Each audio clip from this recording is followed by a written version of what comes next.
Turiu paklausti, kodėl pusė išėjo ne vakarėlė, nes truputį ilgai svengiatės. Kosmonautai ilgai miega.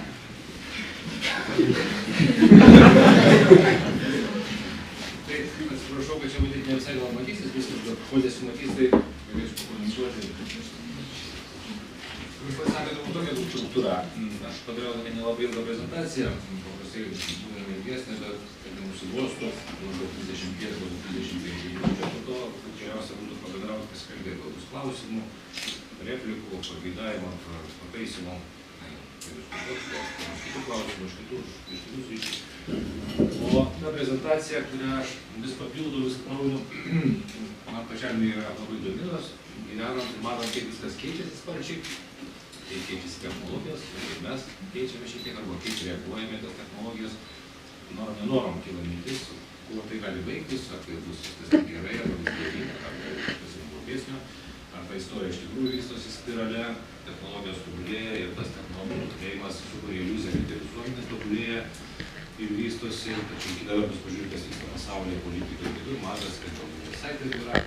Taip sakant, norisi kalbėti ir pasidalinti mintimis apie tas teigiamas ir neigiamas technologijų tendencijas. Kai kurios iš technologijų yra dabar mums svarbiausias, labiausiai veikia mūsų elgesį, mūsų bendravimą, mūsų darbo poilsį, saugumą ir panašiai. Tai gal iš karto kitą skaidrę apie ateitį. Kodėl reikia galvoti apie ateitį, kodėl galbūt fantazuoti reikia, kad tai nėra naivus užsiėmimas, nes visgi, kaip sako protingi žmonės, visų pirma, kad tie, kurie nežino istorijos, tai yra pasmerkti ją kartoti. O kita vertus, čia šiek tiek žemiau, reikia galvoti apie ateitį, nes kas negalvoja, tas ir neturi. Vienas iš tokių pusiau humoristinių pasiūlymų, tai yra, pavyzdžiui, reiktų investuoti gyvus. Ir grupė ir jų komanda turi blogą fantaziją. Ir aš čia išvardinau, turime ne visas technologijas arba kompanijas, kuo jie domisi. Tai mano tai yra skaitmeninė pinigų sistema, kurią Apple Pay ir Android Pay ir kitos yra robotika. Vienas įsigijo prieš jau keletą metų karinių robotų, Boston Dynamics kompanija, dabar kuria vis tobulesnius robotus, kurie ir bėgioja, vaikšto ir kojom, ir kojom, bet teko matyti robotus šunis, robotus, sunku pasakyti, ar tai šunis, ar tai nešuviniai. Ir panašiai, DeepMind Technologies, kuria dirbtinio intelekto kūrimo sistemos, naudojant tą technologiją kaip dirbtinai. Jeigu daug investuojama į tai, kad sukurti tokias sistemas, kurios galėtų pavaduoti žmogų arba padėti jam analizuoti daug duomenų, protingus pateikti sprendimus arba pasiūlymus. Aš tai dabar žodžiu vėliau pasakysiu. Gyvenimo prailginimo tyrimai, Kaliko kompanija kartu su Volkswagen įvykdino prailginimo gyvenimą, sumažinti ligų, rizikos tikimybę ir panašiai. Vėžio imunoterapijos metodai, vieni iš perspektyviausių vėžio gydymų metodų yra imunoterapija, kada ląstelės yra ištraukiamos iš organizmo žmogaus arba sergančiojo, genetiškai modifikuojamos, suleidžiamos atgal, kad vėl pradėtų kurti vėžines ląsteles. Stratosferinis internetas, bus balionų tinklas aplink Žemės rutulį, kad būtų visas Žemės rutulys padengtas internetu. Pasiekiamas kiekvienam gyventojui internetas, automobiliai autonominiai, kurių nesimato videos įtūkė. Atsimenat, kaip jie atrodo. Dabar visai nesiniai kalbama jau apie tą kvantinius kompiuterius, kad jie vis sparčiau tobulėja, į tai investuoja Google ir Tango platforma, tai yra papildyta arba komponentė tujelį, papildyta tikrovė, kuri irgi gali labai daug taikoma.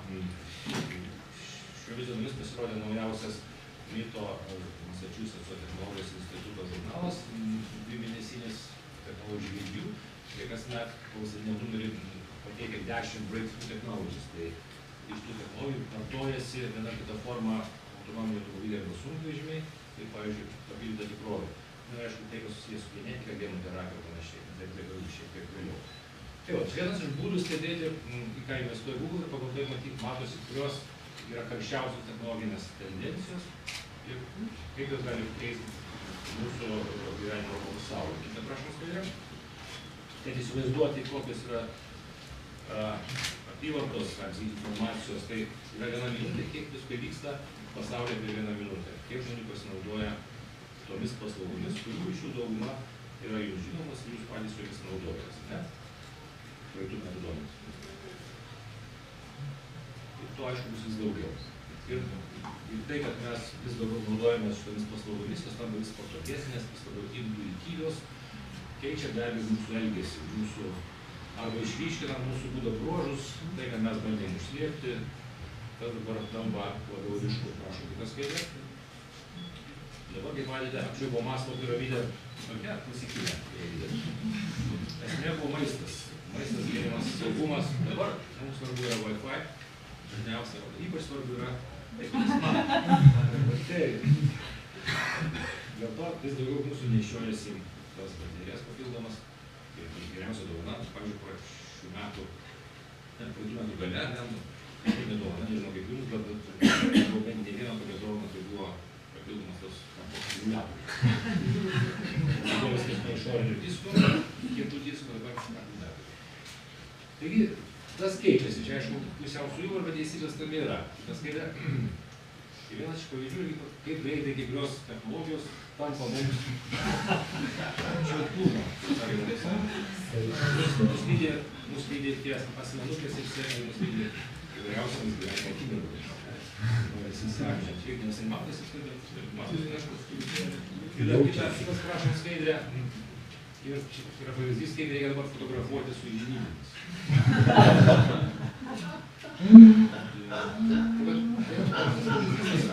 Narcisizmo noras įsiamžinti, kadangi tai labai paprasta, labai intuityvu, žmonės tą labai lengvai priima. Kitas skaidrė, prašau.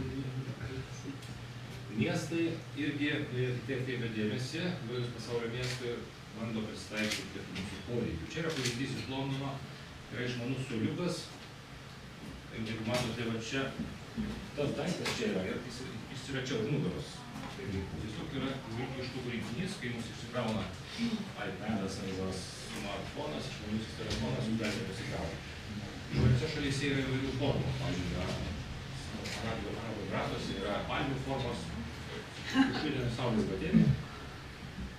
Ir po tokie daiktai, ir tokių prietaisų vis daugiau, arba tokios infrastruktūros elementų, kadangi vis daugiau mums tų prietaisų reikia ir vis daugiau visko pasaulyje, kad pirkimų, pardavimų, paieškų ir kitų įvairių dalykų vyksta online ir naudojant mobiliuosius prietaisus. Čia aš tiesiog išvardinu keliolika įvairių terminų ir ta prezentacija iš dalies dėl to anglų kalba, kad yra daug terminų, kurių lietuviškai atitikmenų sunku surasti. Jeigu jūs domitės arba susidomėsite kažkuriomis iš tų temų arba pavyzdžių, bus lengviau tiesiog surasti, nes nebejo čia labai pati tema yra taip viskas sunku. Aš tiesiog parinkau keletą arba keliolika įvairių pavyzdžių, kurie mano manymu tokia yra charakteringi ir gali padėti atskleisti tas bendrasias tendencijas. Tai tarp daugybės tų pavyzdžių, tai yra jau minėtas dirbtinis intelektas, tai yra 3D spausdinimas, tai yra spausdinami ne tik tai kokie nors namai arba detalės, bet ir kūno žmogaus kūno organai. Taip pat yra genų reguliavimas, CRISPR metodas vadinamasis, kurio be kūrimo prisidėjo lietuvių mokslininkai, profesorius Šičnys, kurie leidžia perprogramuoti ląsteles arba išgydyti paveldėjimas ligas, pagerinti augalų savybės, jau neketinami genetiškai modifikuoti, neįvedant svetimų genų, bet keičiant tos pačius genus arba modifikuojant juos arba iškertant. Ir panašiai, čia kiekvieno pavyzdžių daug dronai ir panašiai. Kita skaidrė, tai tas 3D spausdinimas, tai gali atrodyti, sakysim, organas, jeigu jūs šuo nukrauti nosį, tai yra galimybė išauginti ir prisiūti naują, yra paruošiamas karkasas, išsėjamas kamieninėmis ląstelėmis. Ne milijonų, bet pluripotentinėmis ląstelėmis, tai yra iš jūsų paties kūnų gali būti paimtos ląstelės, transformuotos į pluripotentinės, tai iš jų išauginami organai, aišku, dabar auginami daugiausia netokie sudėtingi, netokie sluoksniai, netokie kaip širdis ar kepenys, bet kaip prie to jau artėjama. Tai šiaip yra oda, yra šlapimo pūslė, yra įvairūs kiti organai. Ausis gali būti auginamos ir paskui prisiūtimas, tas yra pasaulio veikloje. Kita prašom. Ir pavyzdys, kaip tai paveiks mūsų darbą, mūsų perspektyvas, kas mūsų laukia, nes kaip žinia, viena iš šiuolaikinių populistų politikoje iškilimo priežasčių yra tai, kad žmonės jaučiasi daug apgauti, turtinė nelygybė auga pasaulyje, yra daug turtuolių ir jeigu turtė, turtas koncentruojasi, jeigu atkreipsime dėmesį į kompanijas globaliasias, tai buvo Amazon arba kinų paėdų arba Tencent arba Alibaba.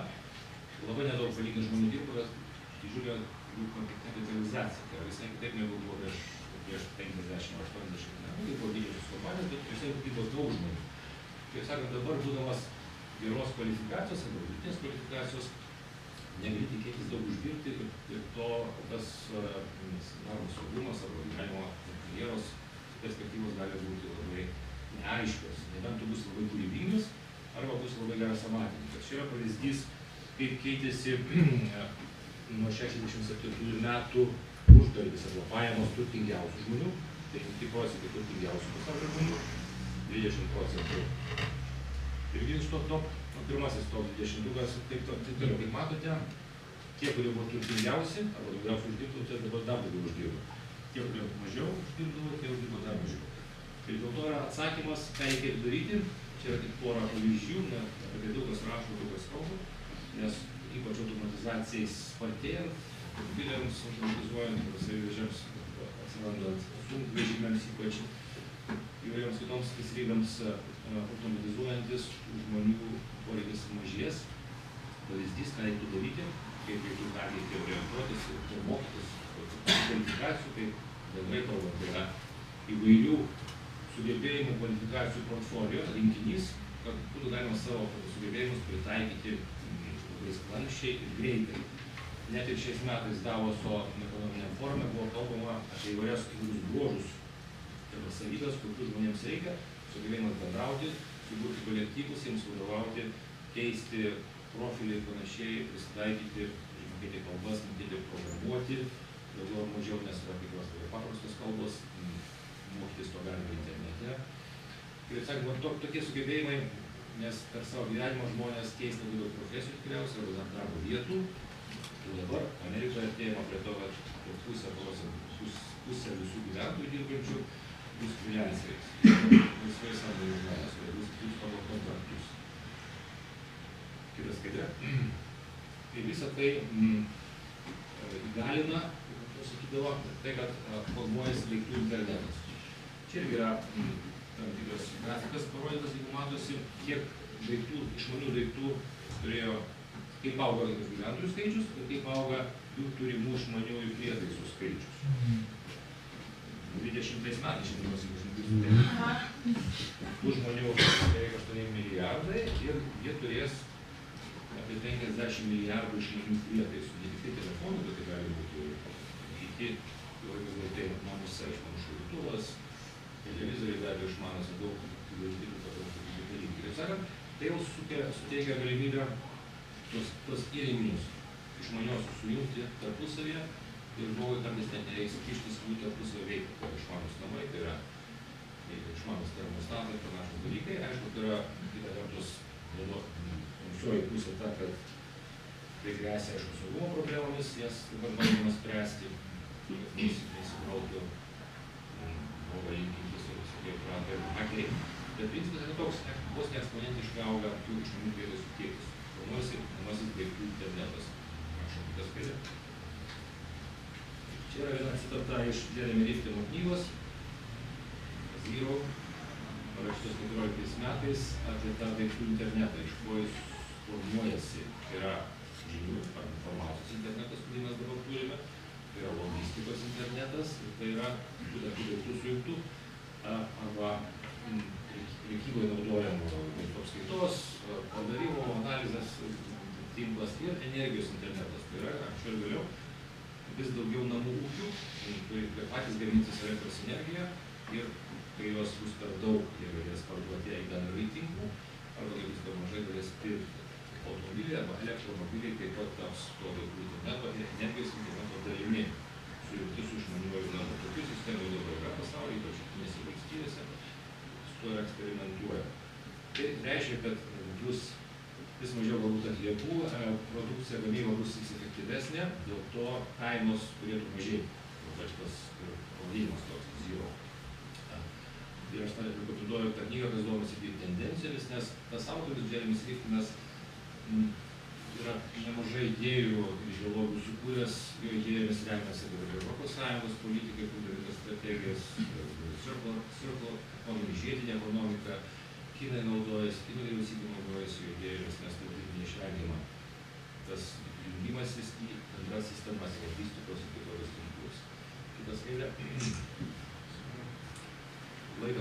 trumpai tarpinės išvadoms, kad šita trečioji pramonės revoliucija tai yra nauji ryšiai, tai yra naujos energijos gavybos formos, ypač saulės energetika, bioenergetika ir nauji ryšiai, kurie leidžia dalytis, keistis ne tik informaciją, bet ir energiją kitais dalykais.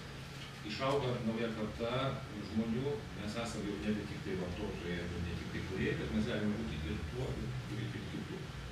Tai, kad mes internete galime pasiūlyti kažkokią savo paslaugą, savo idėją parduoti, labai pagreitina, palengvina kiekvienam iš mūsų karjerą pirmiausia. Čia yra pavyzdys, mano mėgiamas filmas ir knyga Marsietis, jūs matėte, ne, tą filmą. Tai yra pirmoji to autoriaus Andy Weiro knyga ir jisai bandė parduoti prekybos, niekas nenorėjo pirkti.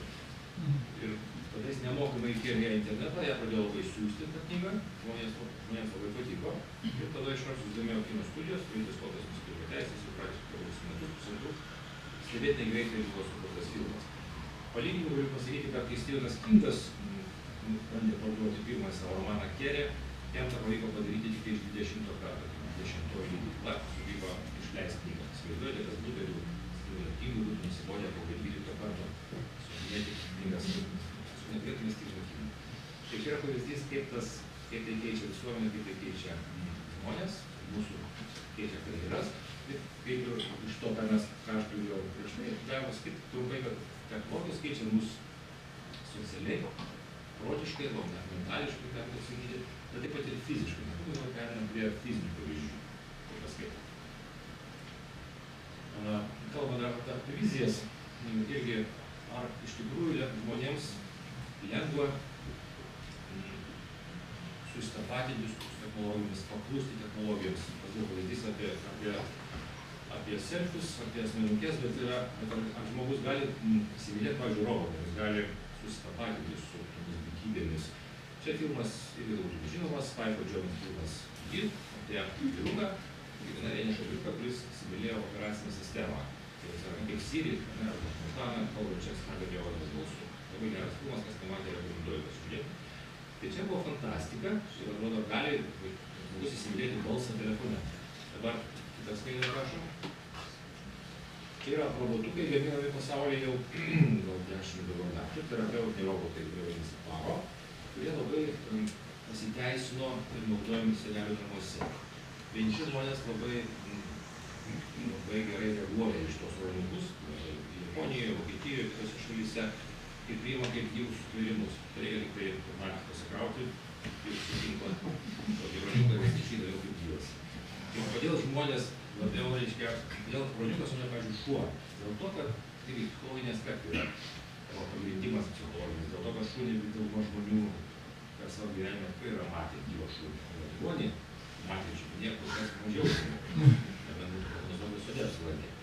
Lengviau susitapatinti, lengviau tas dingsta barjeras.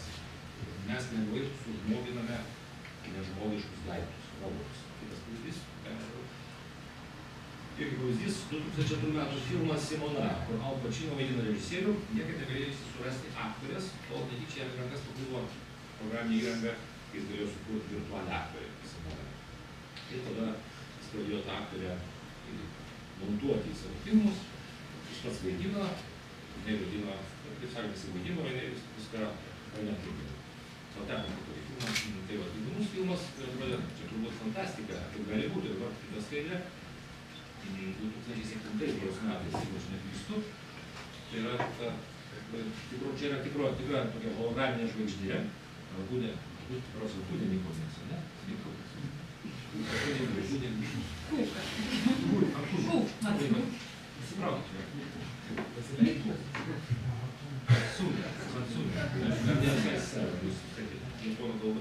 Tai va, tai yra irgi tas pats, kas tame filme, tik tai praėjus 5 metam.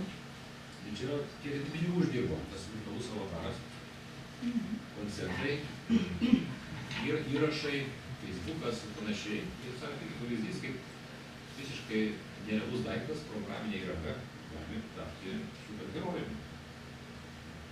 Kiek daugiau pinigų uždirbti už gyvą žmogų ir mažiau problemų su juo. Su Michael Jacksonu. Dirba be poilsio dienų ir vaidina, valgo tą lytį, prašau. Dabar mes perinama prie tų fizinių pokyčių, apie žmogaus kūno arba ląstelių pokyčius.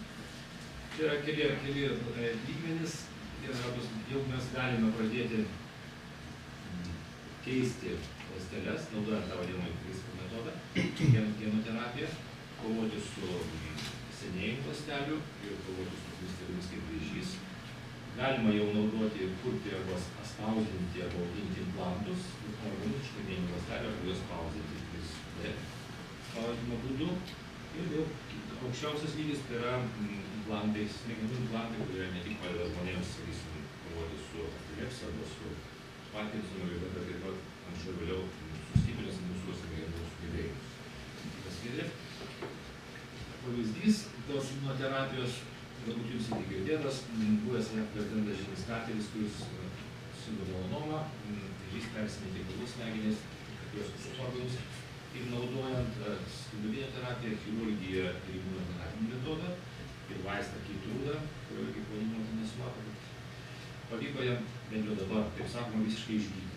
Aišku, tai yra labai brangus gydymo metodas, toks kursas kainuoja iš $50,000 tokių vaistų, gydymo kursą, bet kai kuriais atvejais tai yra įmanoma ir tai vienas iš pavyzdžių, kaip galima naudojant genų terapijos, genų redagavimo metodus.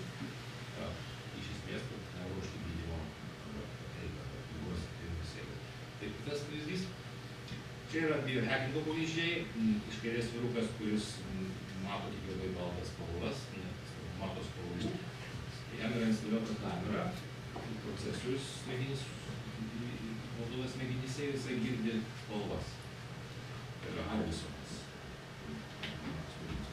Čia yra profesorius Telarkas iš Australijos, kuris įsisodino, užsiaugino ausį trečią, bet ne savo pačiam klausytis, nes jis gerai girdi, tam, kad kiti galėtų klausytis tai, ką jis girdi, pavyzdžiui, būdamas salėje, koncertų salėje.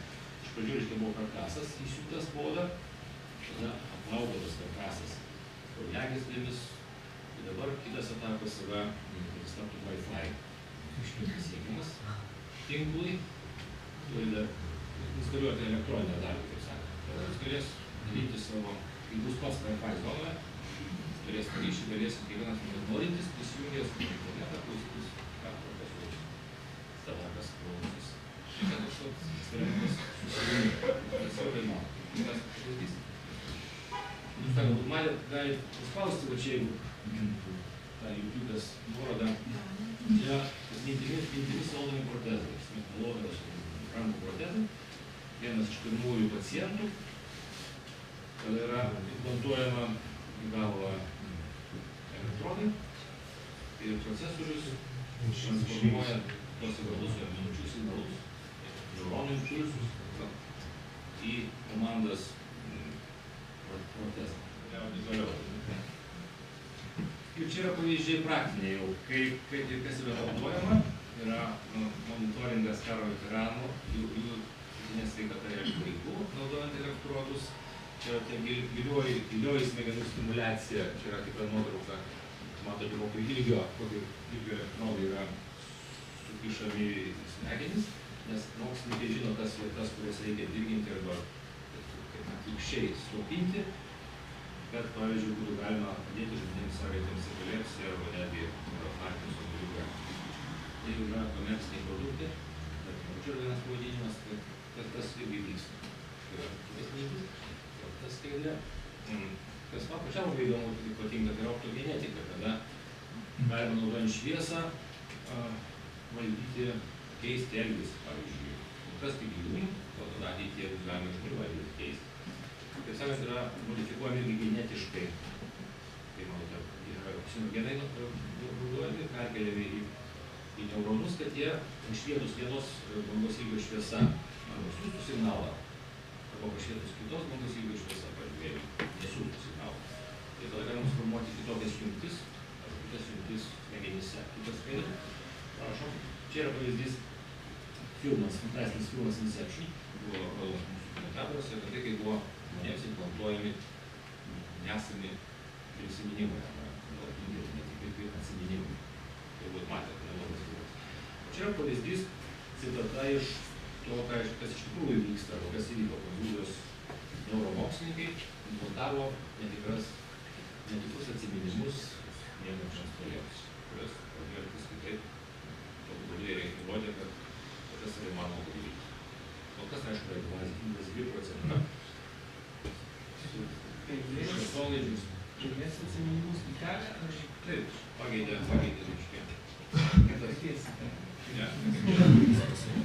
Čia, galbūt galima tą irgi padaryti priešingai, kaip padėtų katė bėgtų nuo pelės. Todėl, kad nėra pelė, atvirkščiai.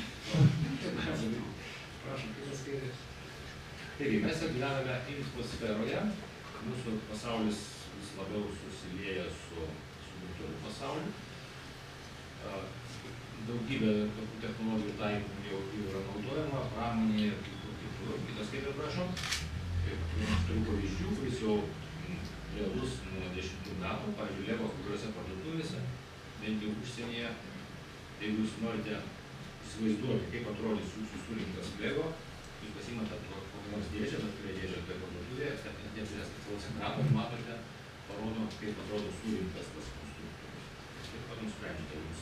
Patinka, nepatinka, ką jūs įsidėsite. Ir kitas pavyzdys. Čia yra jau apie dirbtinį intelektą. IBM Watson platforma, superkompiuteris, kuris sugebėjo praėjusiais metais įveikti geriausią pasaulyje Go žaidėją. Mažai kas to tikėjosi, kadangi tai labai sudėtingas žaidimas, žymiai sudėtingiau negu šachmatai, nors irgi, kaip žinia, kompiuteris yra įveikęs pasaulio pagrindinį čempioną. Dabar, reiškia, jau ir kompiuteris, kur taip pat irgi buvo prikišę rankas, buvo man, bet tokį veiksmą sugebėjo atlikti dėl to, kad tas kompiuteris per sekundę gali peržvelgti arba išanalizuoti 10 milijonų knygų. Tai yra tokie informacijos kiekiai analizuojant per vieną sekundę. Tai reiškia, kad mums įvairiose srityse, medikams ar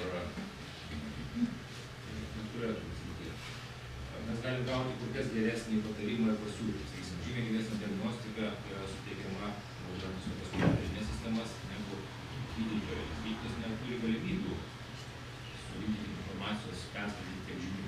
O kompiuteris, jeigu jis turi, jeigu yra informacijos pakankamas kiekis, jam tik tai reikia viską palyginti.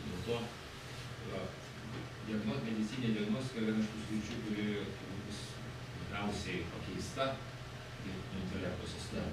Taip pat kaip tai teisės sistema, nes tenais galimybė labai greitai išanalizuoti daugybę teisinių atvejų, paieškoti precedentų ir atvejus vadinti. Kitaip sakant, finansiniai patarimai žmonėms, kiekvienam iš jūsų, kaip geriau paimti kokią paskolą, kaip išsimokėti, kokius finansinius sprendimus priimti, remiantis jūsų pajamomis, vartojimo įpročiais ir panašiai.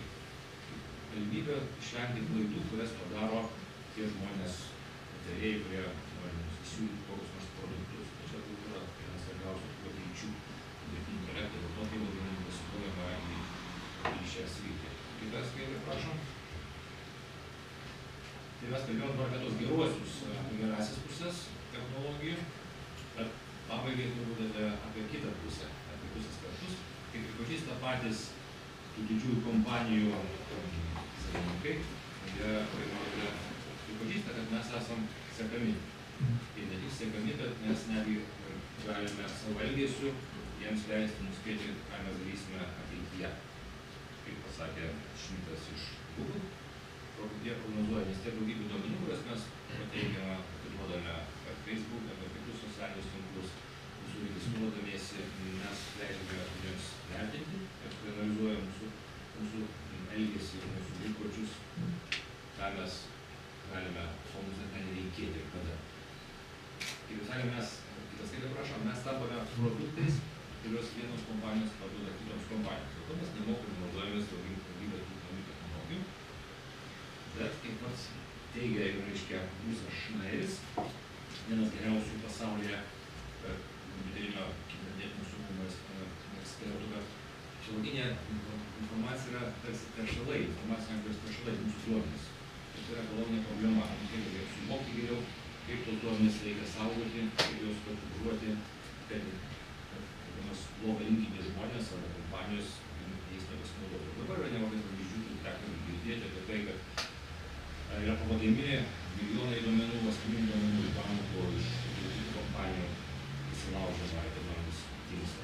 Tai yra pavyzdys, kad gali daug kas nukentėti. Aš pats esu, pavyzdžiui, aišku, kalbus pavyzdys buvo, kad vieną kartą grįžęs iš užsienio, nors pirkau tik tai parduotuvėse Mančesteryje, pavyzdžiui, pirkau knygų, vienam knygyne pirkau DVD. Ir sakykime, po porą savaičių įmonės mano pinigai arba 5,000 litų tuo metu. Ir kas paaiškėjo, pasižiūrėjau, kad dalis pinigų nuimta Ispanijoje, dalis pinigų nuimta Italijoje. Tas nebuvo tos šalyse. Tai man kompensavo. Tai vadinasi, kaip atrodo, visiškai saugiai perka kažką tai, negu ten bare, ne kažkur tai galima prarasti pinigus. Tai tą reikia atkreipti dėmesį. Ir asmeniniai duomenys, kaip matote, jau yra prieš 6 metus pasaulio ekonominė reforma pripažinti kaip atskira aktyvų klasė. Tai yra turtas. Ir to turto vis daugiau kaupiasi Google, Facebook, Apple ir jie pirkimo sukartose kompanijose, mano minėtose Tencent, Baidu, Alibaba. Tas kairė, prašom. Viena vertus, čia prie pabaigos artėjant, viena vertus, kaip jau minėjau, internetas tikrai keičia mūsų smegenis, mūsų mąstymo būdus. Tai net mes mažiau skaitome knygų, o daugiau naršome internete ir mūsų skaitimas yra tekstais, trumpais fragmentais. Ir anatomiškai mūsų smegenys yra keičiamas. Jeigu jūs domina šį temą ir norite daugiau pasiskaityti, galite nemokamai atsisiųsti šitą knygą iš Sekūnos šiandienos, ta pirmoji iš kairės, kur yra Lietuvos mokslo akademijos tinklalapyje, kalma.lt. Ten yra dar 15 knygų, bet viena iš šitų yra ši knyga. O šiais metais tikimės išleisti knygą Ketvirtoji revoliucija. Informacijos filosofas Lučianas Florini, kuris konsultuoja Google kompaniją ir kitas, jis dirba Oksforde, jisai kalba apie tai ir analizuoja, kaip tos naujos jungtis, naujos technologijos, mobilūs prietaisai, visi kiti prietaisai ir tas gyvenimas informacinėje erdvėje, gana viešoje erdvėje, kaip jis keičia ir mus kaip asmenys, kaip asmenybės. Mes esame vis tiek visuma to, ką mes jaučiame, ką mes prisimename, kaip mes reaguojame. Tai yra mūsų asmenybės visuma. Ir tos technologijos iš tikrųjų gan neaišku kaip, bet gana ryškiai keičia mūsų būdo bruožus, mūsų poelgius, mūsų pasitikėjimo vadovybę ir panašiai, nes, kaip paskaitė, jau yra eksperimentais parodyta, kad keičiami mūsų socialiniai įpročiai, galbūt išskyrus hierarchiją, norą paklusti, norą imituoti. Daugėja neurozių, daugėja nerimų būsenų pasaulyje, kadangi spartėja gyvenimo tempas, mes vis daugiau reikia užduočių atsakyti, reaguoti, būti pasiekiamiems, tai yra didelė įtampa, bet to labai daug multitasking vadinamoje. Taip pat įrodyta, kad toksai gyvenimas online, daugiau socialinis tinklas, o ne bendraujant akis į akį, mažina empatiją, didina depresiją ir tos, kaip minėjau, nerimo lyginimus. Ir trečia, kas yra gana svarbu, tai yra vienas svarbiausių pseudo arba alternatyvių faktų, ne kaip Amerikoje kalbėjom, Trumpo sekretorė spaudai, alternatyvių faktų vis daugėja. Nes nors tiesa yra viena, bet melo labai daug, tai kiekybė kartais užgožia kokybę. Žmogui jau sunku surasti tos pirminius šaltinius, galbūt jau nebus įmanoma, jis nebespėja, pavargsta.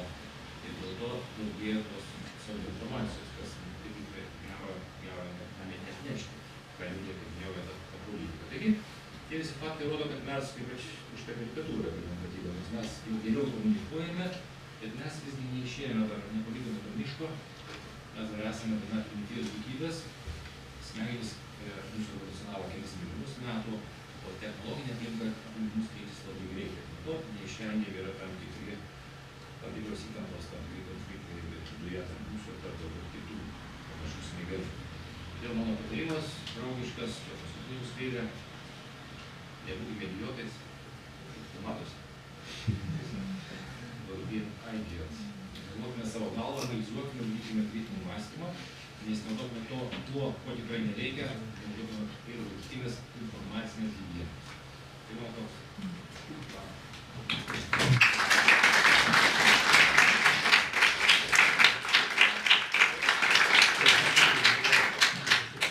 Dabar bus maždaug pusvalandis klausimų. klausimams. Tai kas norėtų...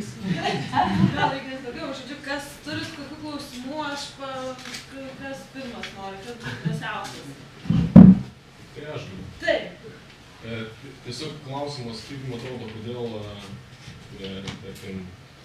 medicinos priemonės, arba, kaip jūs sakėt, tas Jimo Carter epizodas buvo, reiškia, kaučių persodinimai yra tokios brangios procedūros, o technologijos, ten, iPhone'ai, Facebook'ai realiai pinga, nes mes šis gal nemokame.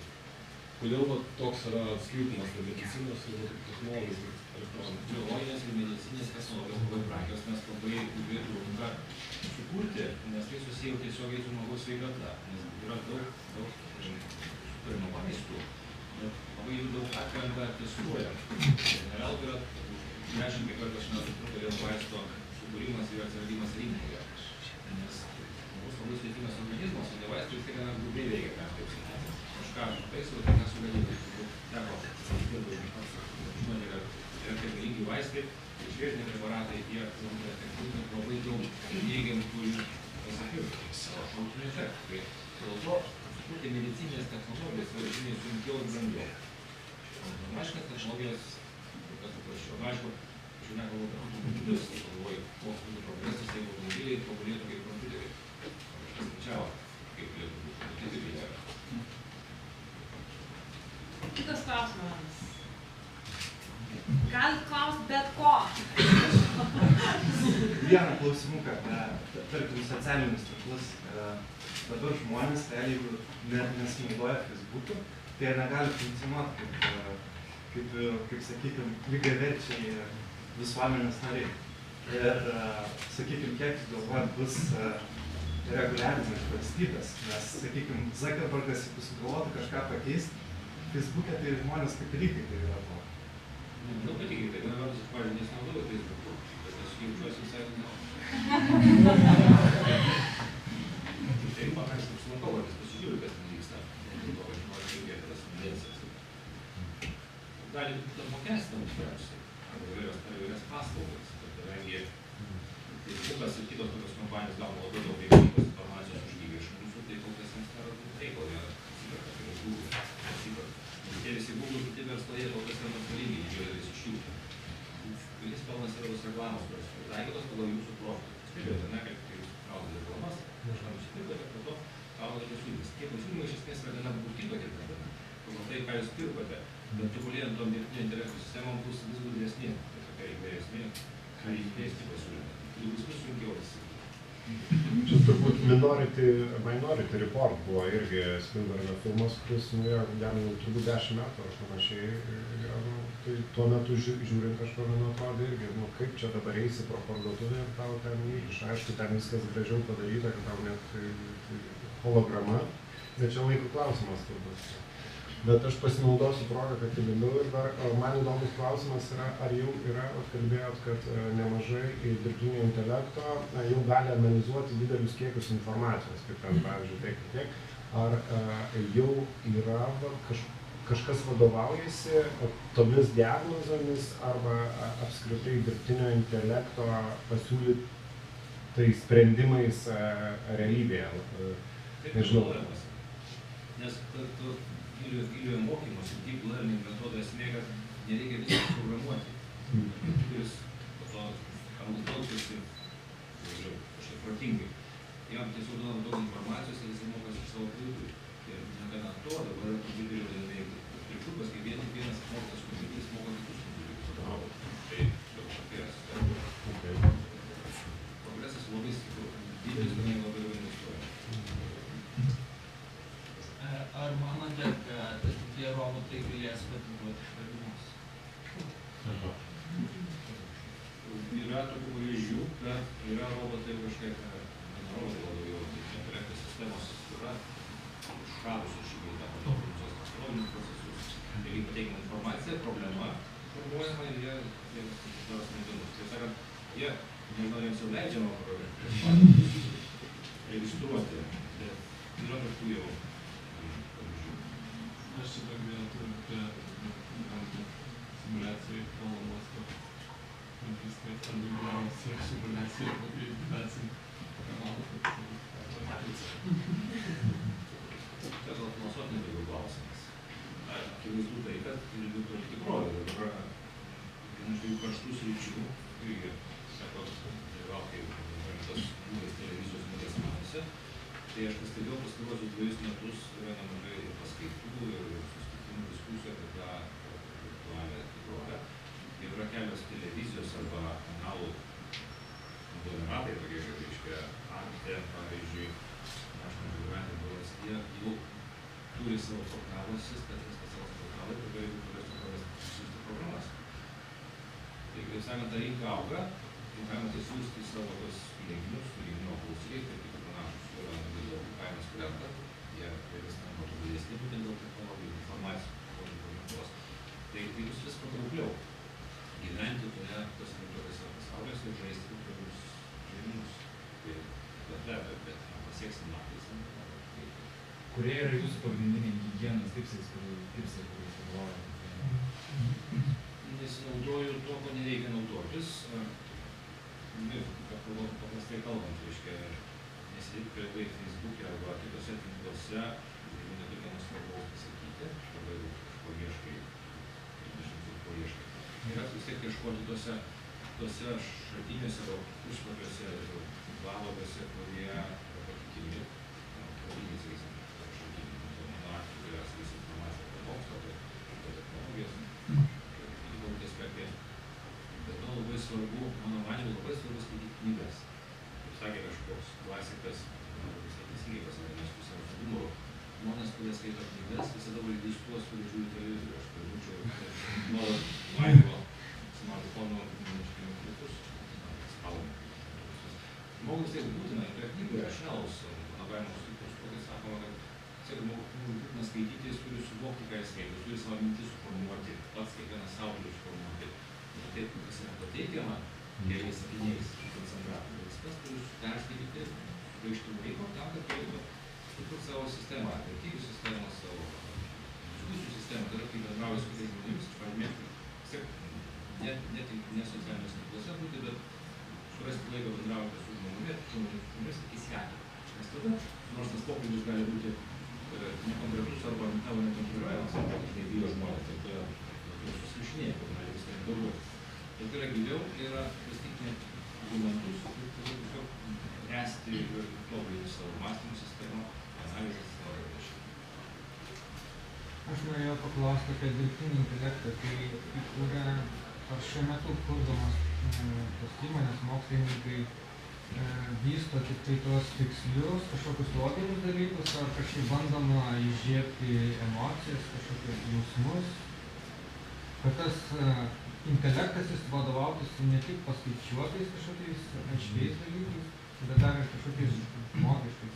Kaip tik mačiau, prieš kelias dienas žiūrėjau, nauja knyga pasirodė, praėjo mėnesį, The Heart of the Machine, apie emocinį intelektą, dirbtinį emocinį intelektą. Dar negaliu pasakyti, apie ką tik rašoma tiksliai, bet tema gana įdomi ir kaip suprantu, būtent norima įdiegti galbūt skamba per daug garsiai, bet ta mašina turėtų kažkokios tokio Azimovo, reiškia, įstatymų, kurį gali pažeisti, tai tokius saugiklius, nes tu negali visiškai neleisti robotui arba dirbtinį intelektui vystytis, kuris netobulėtų, kai jis vystosi neišvengiamai ir gali pasukti ne į tą pusę. Ir su daugumą kalbų ir tekstų apie tai, kad psichopatai pradeda formuotis iš dirbtinio intelekto sistemą arba kažkokių agentų. Tai yra tas kalbų suskaitas. Bet manau, visą knygą paskaityti.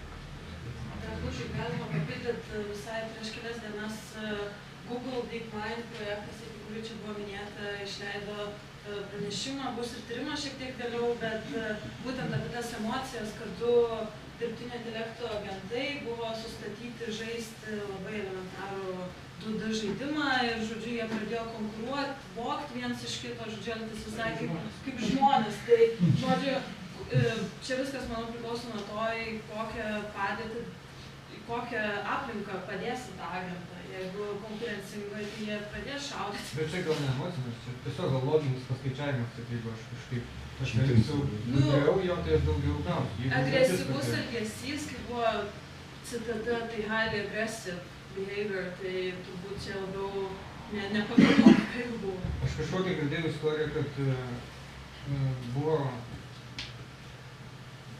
kažkaip leista dviem, sakykime, robotam, intelektam, dviem bendrauti ir jie susikūrė kažkokią savo kalbą, kurios jau nebegali suprasti ir mokslininkai, bet jiems ateit buvo kažkodėl patogu tai bendrauti.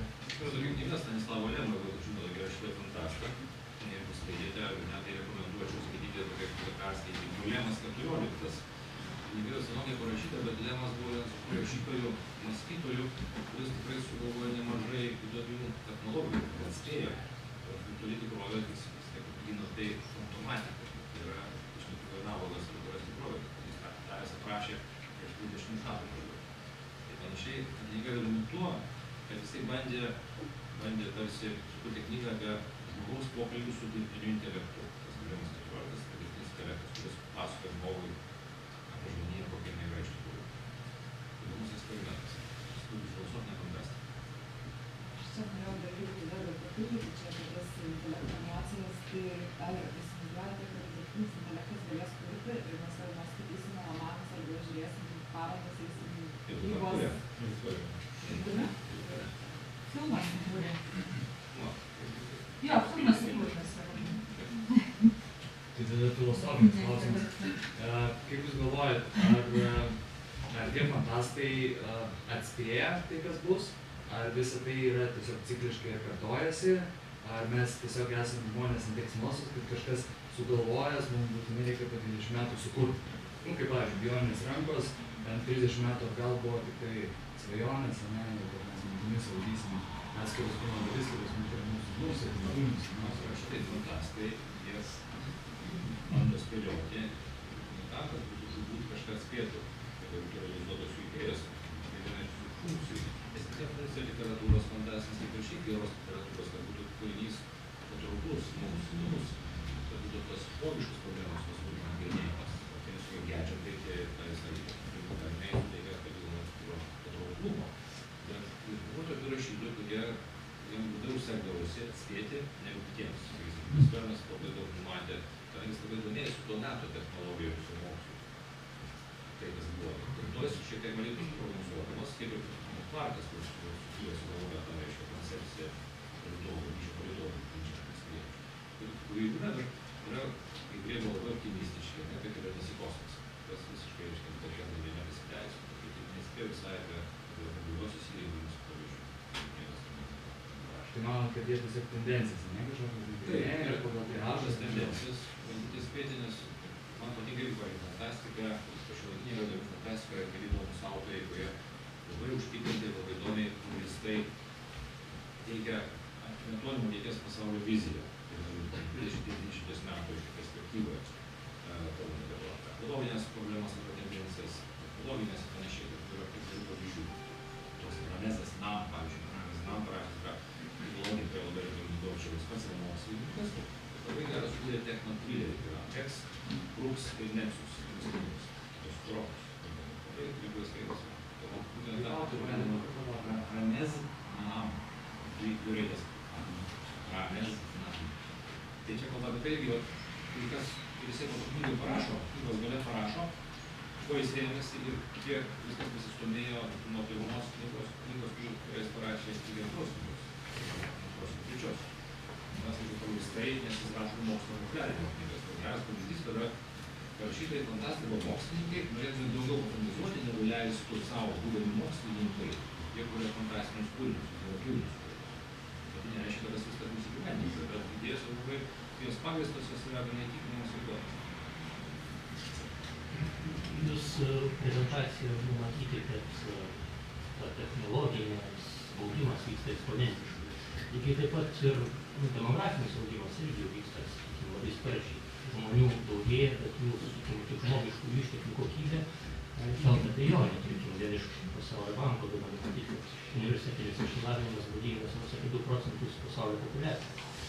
Ar pastebime, sakykime, jeigu galim matuoti kažkokį technologinį tam tikrą lygį ir matyti jo nesustabdomą važimas į priekį, o tas atotrūkis tarp socialinio žmonijos civilizacijos būklės, sakykime, socialinio inovatyvumo, socialinių santykių kokybės prasme, Ar nėra taip, kad, sakykime, kaip besiplečiančiai visatai, kuri per dvėlaikis besiplečiantis didesniais šviesos greičiu, lygiai taip pat ir žmonija su savo sąmonė atitrūksta beviltiškai nuo nesulaikomos technologinio progreso ir kad galbūt tai gali vesti į kažkokią beviltišką savidestrukciją. Ar yra matuojama tai kažkaip? Nežinau, yra matuojama, akivaizdu, kaip ir tas vienas grafikas, apie tą turtinį augančią nelygybę, taip pat yra su intelektiniais resursais, nes ir žmonės, kurie gauna geresnį išsilavinimą, akivaizdžiai jie daugiau pasiekia ir dar geriau išnaudoja savo galimybės, daugiau uždirba ir realizuoja save geriau. Na, šiek tiek, kurie atsilikę, kurie reiškia priversti aiškinti santykius tarp religinių kažkokius naujų išrašytų, pavyzdžiui, dėl to, kad skirtinga interpretacija. Tai jie, reiškia, visą sakinį apie skiria tiem dalykams. Kita vertus yra ekologiniai aspektai. Viena iš priežasčių, kodėl karas Sirijoje vyksta ir kitose šalyse, tai yra vandens trūkumas ir kitų dalykų. Taip sakant, tie resursai kol kas yra netolygiai labai išskirstyti, išdėstyti. Ir dėl to tie konfliktai vyksta geriausiai normaliai. Migracija taip pat šitais institutais. Klausimas apie etiką, kur yra riba?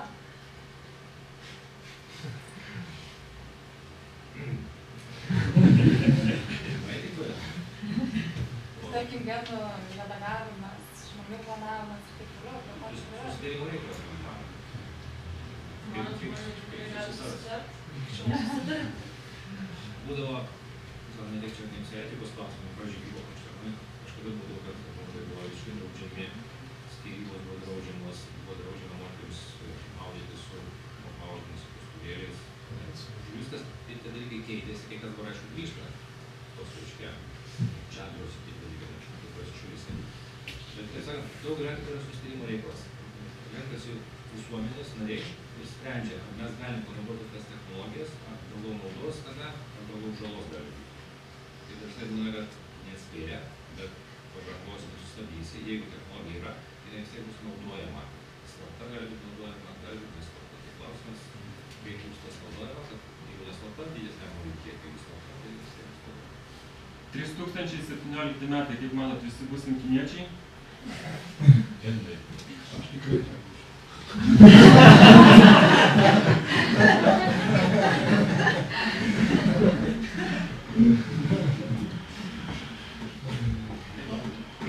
Ačiū atsakyti, nemanau. Čia po 100, kad turės 1000 metų. Pasaulio pabaiga ateis, jeigu kiniečiai vietoj pagaliukų šaukštus paims valgyti. Pasakyti, čia reikia fantazuoti. Bet jis nori būti visai iš Lenkos. Pirmiau, čia Dabar, kaip pasakojat, genetiškai keičiami žmonių genai, technologiniai sprendimai, gyvenimo rankų ir implantų.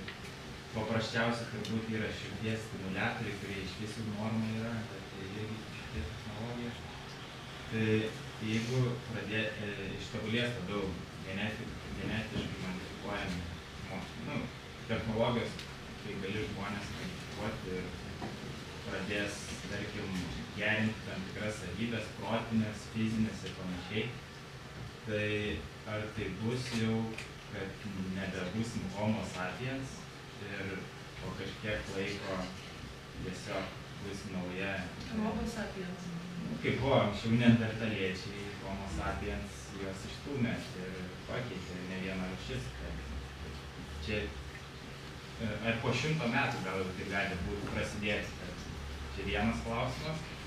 O antras klausimas, esat fantastikos mėgėjas ir turbūt daugelį kūrinių rašoma, kaip ateityje žmonės naudoja tas naujas technologijas, skrenda vos ne šviesos greičiu ir panašiai. Bet ar skaitėt net vieną kūrinį, kuriame būtų aprašyta, kaip tie patys žmonės buvo pakeisti šitų technologijų, kaip ir su pirmo klausimo tema šnekam, tai nebebuvo žmonės. Yra toksai australų rašytas Gregas Eaganas, jis yra fizikas, rašo labai hard science fiction.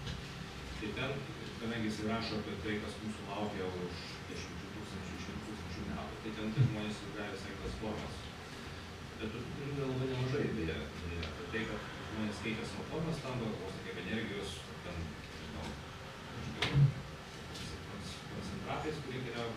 tokį sąvoką.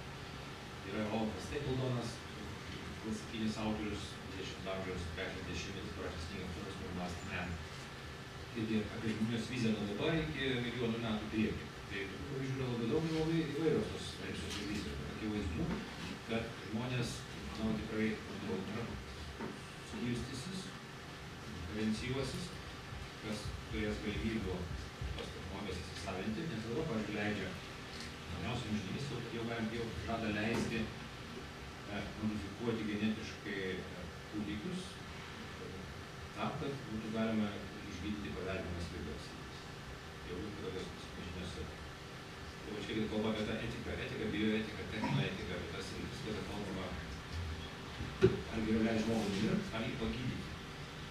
Sakysim taip, nes labai brangiai kainuoja, kad ne visiems tas bus prieinama, ir tikrai žmonės galbūt nenorės. Tai tokių idėjų, tokių yra nemažai. Tas pats Ramezas Namas, kad biologija irgi kalba apie tos žmonės, kurie yra kitos sugebėjimai valdyti mintimis daiktus, procesus yra jau žemė negu žmonių. Jo, jūs pats kuriat laidas visokias, kaip suprantu, ir kalbat nuo IT iki kažkokių aparatų, robotų ir taip toliau, bet jūs patį kokia tema labiausiai domina, kur kas jums yra įdomiausia? Vis tiek kaip biochemikui buvusiam, man turbūt įdomiausia biomedicinės temos, nes taip, didžiausia kino, kaip sakant, svarbiausia dalykas. Aš sakau šiaip tokiais atvejais. Labiausiai, man turbūt, labiausiai patinka taip pasiekimai pažanga odontologijoje.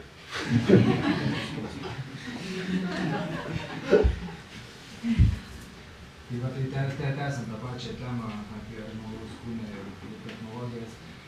Na, tie patys entuziastingiausi, optimistiškiausi intelekto kūrėjai, roboto kūrėjai, kaip pavyzdžiui Kevinas Larvikas, jisai savo interviu teigia, kad mes nepakonkuruosim su robotais ko gero ateityje ir kad mums teks susilieti, tad kyborgai. Man labai interesna, ar jūs pats ištumėte, sakykime, kokį nors implantą įsidėti į smegenis arba į akis, kad patobulinti save. Jeigu tai taptų prieinama, tai per artimiausius 10-15 metų. Pagalvoju visai man įdomu būtų, nes yra sukurti, reiškia, implantai, kada tokiais prieško galima, gali matyti platesnį aspektą. Tai yra labai prasta operacija, pusvalandžio operacija, kaip dabar keičiasi visą, kada žmonėms, žmonėms keičia plėšiukus, kurios labai paprastas, keitis plėšiukus, prapjaunis dar keičiasi,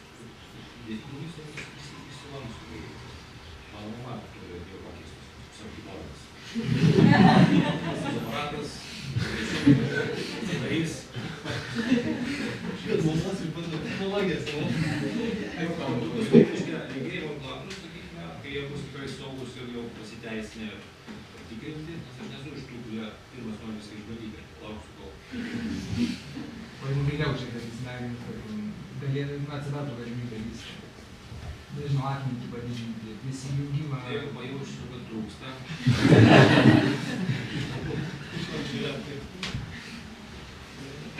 Dar tokio vietinio lygmens klausimas, dabar sakykime, knygų mugės, konkurse.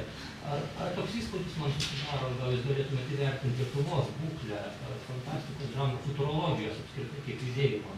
Nes, sakykime, žurnalų fantastinių knygų, vyriausia Lietuvos fantastika, čia būdavo leidžiama anksčiau, Imperija, dar kažkokių žurnalų būdavo. Ar dabar nunykė visiškai? Ar tai reiškia, kad, sakykime, knygų mugės kontekste, kur tie autoriai tarsi nesimatytų tokio kaip žanro? Ar tai rodo mažėjimą susidomėjimo Lietuvoje futurologijoje, fantastika? Ar kaip tai? Nelabai stebiu, bet kadangi stebėjau, nes daug knygų nenuolat, bet kadangi nepastebiu tokių autorių, negirdžiu, neskaitau apie tai, kad kažkas bus parašęs kažkiek įdomaus. Kažkada prieš 14 metų, kai buvau pas Gustav von Donelys tas judėjimo, tai buvo rašytojų ir mes bendradarbiavom, leidom tos kalmanachus ir kitus, reiškia. Mes leidom metus vieną lietuvių autorių pasakymų rinkinį, bet toks man įspūdis, kad tarsi progreso nėra šitoje srityje. Gal paskutinius porą klausimų, jeigu dar kas nors turi, gerai tai. Aš vieną klausimą. Iš pradžių žmonės bendravo ženklais, tada atsirado kalba, tada atsirado raštas ir, kalbant apie paskutinius, tai atsirado kažkokį radijas, atsirado televizija, atsirado internetas. Kas toliau? Toliau džiavę bendravimą, per televizorių gal nebendraujam. Tai tiesiog tas internetas bus vis labiau globalus tikriausiai ir matyti telepatiją toliau. Sistemos, kaip eksperimentinės sistemos, kada naudojant implantus, kad žmonės galėtų pradėti bendrauti telepatiškai. Kai mes pradėsim bendrauti, vis daugiau bus sistemų, kai bendrausime su kompiuteriais arba su robotais arba su dirbtiniu intelektu balsu, o ne rašydami. Tos sistemos yra kuriamos, ypač jungtinėse valstijose. Tai čia dar bendravimas su robotais ir su dirbtiniu intelektu, o kad žmonės tarpusavėje, anksčiau vėliau, jeigu, kaip sakote, bus nuo kaip bus kritinė masė, kurie norės implantus, galbūt būtų tie implantai, kur nereikės tiesiog į smegenis, grynai į pačias smegenis, bet odą pavyks kažkaip tą kontaktą užmėgsti. Tai manau, kad tas bus neišvengiamas. Jo, aš tik norėjau klausinėti tos ir posakis one man's efficiency, others unemployment. Ar nebus taip, kad netolimo ateityje technologijų efektyvumo naudojimas išstums labai didelę dalį darbo jėgos ir užuot technologijų progresas progresuotų, žmonės taps karai, riaušės ir panašiai. Ar toks dalykas įmanomas, ar vis dėlto įmanomas, kad viskas kažkaip prisitaikys prie tų technologijų pokyčių? Eksperimentuojam su to, nes jau daug kas teigia, kad skaičiai svyruoja procentai, bet labai daug bus išnyks profesijų, kadangi robotai pakeisti automatizaciją. Tai yra knyga apie Fordo, Martin Fordo knyga Price of Robots. Labai daug važiuoja teigiama, kaip viskas vystosi. Dabar apie tai nuolat kalba. Dėl to pradėjo įvairios vyriausybės ir valstybės eksperimentuoti su šiuo vadinamuoju universaliuoju galbūt biuros minimumu arba uždaviu, kad visiems žmonėms, visiems gyventojams yra mokami pinigai, ar dirbi ar nedirbi, tai visi gauna kažkokį minimumą. Tada paprasčiau administruoti viską, nebereikia nacionalinių socialinių pašalpų, plus, aišku, kas dirba nedirba. Tai yra būdas išvengti socialinių įtampų, kada sumažėja labai darbo vietų. Ypač tada vidutinio lygmens. Fabrikai, gamyklos, vairuotojai, įsivaizduokite Jungtinės valstijos, kiek yra vairuotojų. Daugumoje valstybių pagrindinė yra darbo jėga, yra būtent vieta darbo yra būtent vairuotojai. Tai čia yra viena iš problemų. Vakar užduotas Kylanas, toks yra milijardierius ir milijonierius, Trumpo klausia, kaip spręsti šitą problemą. Nes perkelti gamyklą iš Kinijos į Ameriką dabar nėra sprendimas. Kinai patys jau, kaip sakyti, robotizuoja savo gamyklas, žydinių darbo našumą labai stipriai. Darbo jėga Kinijai dabar jau per brangi, dėl to amerikiečiai savaime persikelia gamyklas, nes jeigu automatizuoti yra pigiau negu mokėti kiniečiams. Tai tas irgi tos tendencijos jau grįžtamas.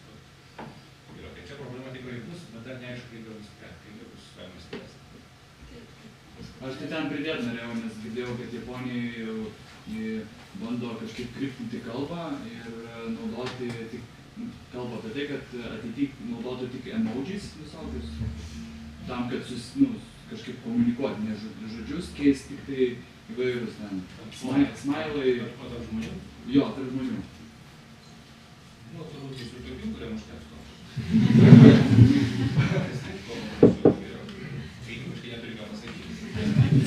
Arba ruoniukų užteks. Arba ruoniukų tik.